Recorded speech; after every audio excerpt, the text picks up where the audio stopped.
श्री स्वामी समर्थ. नमस्कार, मी कविताच किचनमध्ये तुम्हा सर्वांचे मनपूर्वक स्वागत. आजच्या आपल्या रेसिपीचे नाव आहे बोकडाचे फुपीस. बोकडाचे फुपीस आता कोणाला माहिती नाही त्यांना ते कसं तरी वाटेल, पण जी खाणारी माणसं असतात ना त्यांना खूप आवडतं. बोकडाचे फुपीस खूप छान लागतं, मटणासारखं लागतं, मटणापेक्षा भारी लागतं. तर हे मी एक फुपीस आणलेलं आहे मटणवाल्याकडनं. तर हे फुपीस आहे ना, तर तुम्ही कापून आणू नका, मटणवाल्याकडनं कापून आणू नका. कापून आणलं का ते तुकडे करून देतील सगळे. आणि मग त्याला ना हे साल असतं, त्याला ते हे साल ना बघा दाखवते तुम्हाला, असं चिमटी मारायची का हे साल असतं ना ते काढायचं. त्याच्यामुळे ना मग ते लगेच शिजलं जातं. आणि ते साल नाही ना काढलं तर मग ते शिजलं नाही जात. बघा अशी चिमटी मारली ना त्याचं साल निघतं. बघा अशा प्रकारे नीट असं व्यवस्थित असं आहे बघा, हे असं साल असं निघतं. असं असं व्यवस्थित हे असं काढून घ्यायचं असं साल. हे बघा असं साल सगळं काढून घ्यायचं. हे असं खंड असं साल निघतं आहे बघा. असं हे सगळं साल असं नीट काढून घ्यायचं व्यवस्थित. आणि मग ते कापून घ्यायचं, तुकडे करून घ्यायचं.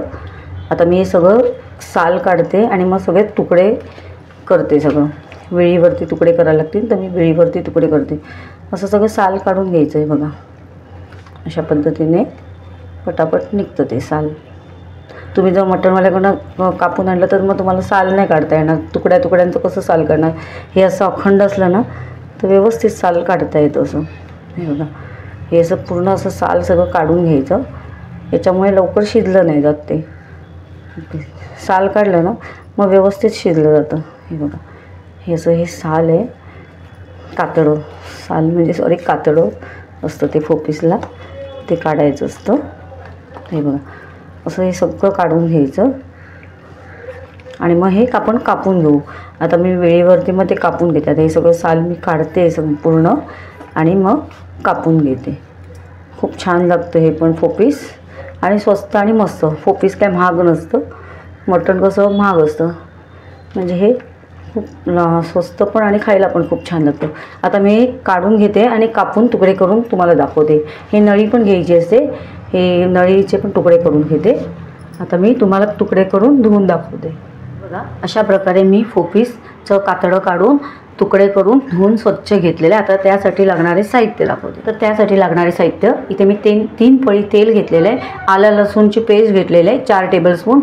हळद पावडर मी अर्धा टेबलस्पून घेतलं आहे. लाल मसाला आपला घरचा 3 टेबलस्पून घेतला आहे. 1 टेबलस्पून गरम मसाला घेतला आहे. चवीप्रमाणे मीठ घेतले.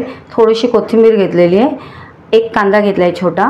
आणि हे वाटण मी सुकं खोबरं, आपले अर्धी वाटी सुकं खोबऱ्याची असते ना त्याच्या अर्ध्याच्या अर्धी पाववाटीचं सुकं खोबऱ्याचं वाटण आहे. त्या सुकं खोबरं मी कापून तव्यावरती ते फ्राय केलं सुकं खोबरं. आणि त्याच्यामध्ये मी 2 लवंगा, 2 दालचिनीचे तुकडे असे घालून त्याचं मी बारीक वाटण करून घेतले. मिक्सरला थोडं पाणी टाकून वाटण करून घेतले. आणि 1 बटाटा घेतला मी त्याच्यासाठी, 1 मोठा बटाटा, त्याची फोडी करून घेतल्या. तशा मी गॅस चालू करून घेतलेला आहे आणि टोप ठेवलेलं आहे तापत. आता आपण तेल घालून घेऊ टोपामध्ये. आता गॅस फास्ट करू. तेल तापलं, आलं लसूण टाकूया. बघा तर आपलं तेल तापलेलं आहे. आता आपण आलं लसूण पेस्ट टाकूया. तेल तापलेलं आहे. आता आपण आलं लसूण टाकलं. आता आपण फ्राय करून घेऊ जरा आलं लसूण. आता आपण याच्यात हळद पावडर घालूया. सॉरी हळद पावडर आधी कांदा घालूया. कांदा घातला.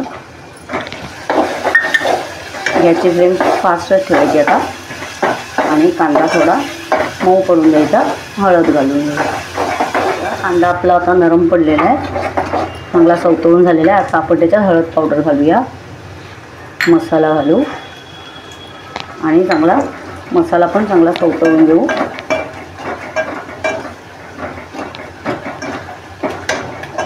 आणि गॅसची फ्लेम आता बारीक करूया, नंतर मसाला करपून जाईल. आणि आपण याच्यामध्ये आता हे फुपीस आहे ते घालून देऊ.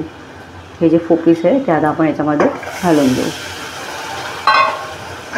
आणि हे तेलावरती मसाल्यावरती फुपीस चांगलं सवतळून घ्यायचं.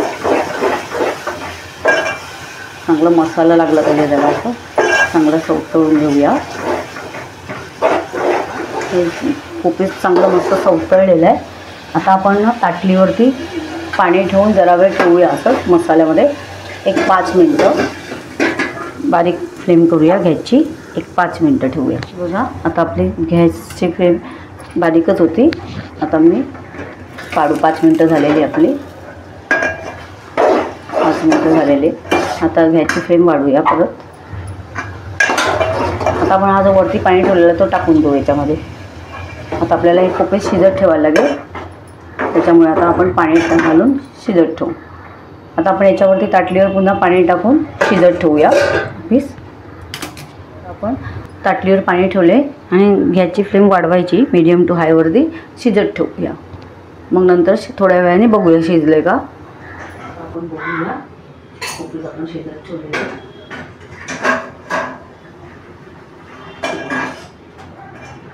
शिजतं ते कोपीस. निदान 20-25 मिनटं ठेवायचं ते शिजत. मध्ये मध्ये चेक करायचं पाणी संपलंय का, संपलं असेल तर टाकून शिजत ठेवायचं. शिजलेलं आहे आपलं कोपीस. आता आपण याच्यामध्ये गरम मसाला टाकूया आणि बटाट्याच्या फोडी त्या टाकूया.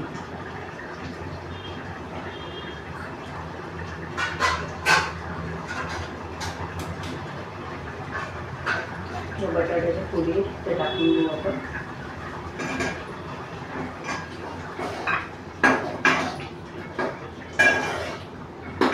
आता आपण हे वाटण टाकूया. वाटण जे वाटण करून घेतले आपण सुकं खोबऱ्याचं.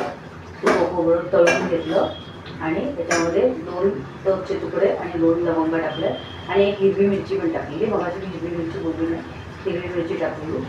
आपण ते वाटण टाकूया. कोपीस शिजल्यानंतरच टाकायचं असतं हे बटाटा आणि वाटण. कोपीस शिजलं टाकायचं. चवीप्रमाणे आपण मीठ घालून घेऊया.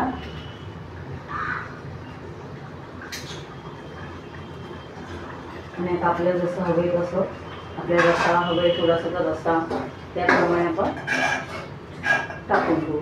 पाणी थोडासा टाकायचं असेल तर, थोडा सुकं लगबग आवडत असेल त्याने लगबग येतं. आता मी ताटलीवरती पाणी ठेवते आणि शिजत ठेवते. ताटलीवर पाणी आपण परत शिजत ठेवूया. आता आपण बटाटा शिजेपर्यंत शिजत ठेवू. हे बघा आता आपण बघूया आपले बटाटा शिजले का.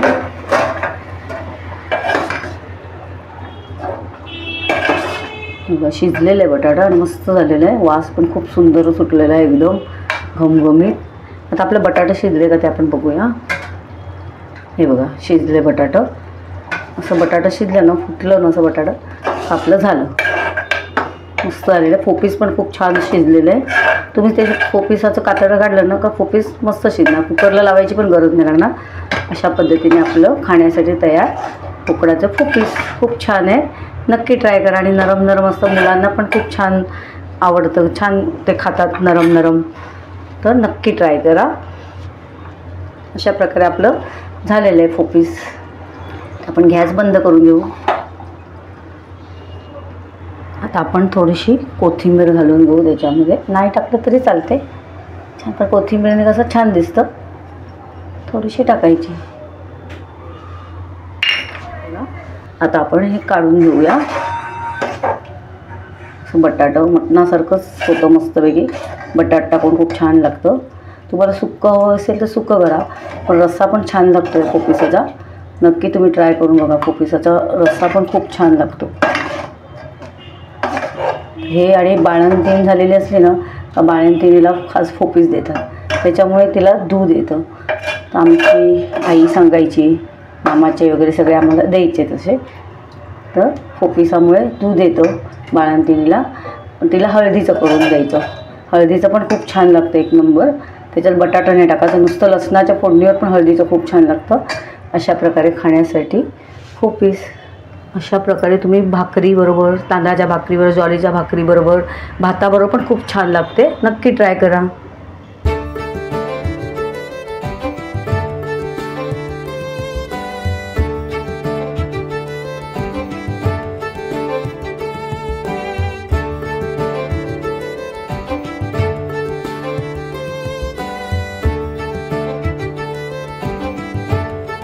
तुम्हाला जर माझ्या रेसिपीज आवडत असतील तर अशाच गोड तिखट नवनवीन रेसिपीज पाहण्यासाठी तुम्ही माझ्या चॅनलला सबस्क्राईब करा आणि बेल आयकॉनला प्रेस करा. याने मी अपलोड केलेल्या रेसिपीज सर्वात आधी तुम्हाला पाहायला मिळतील. चला तर मग आज इथेच थांबू आणि नवीन रेसिपीज घेऊन पुन्हा भेटू. धन्यवाद.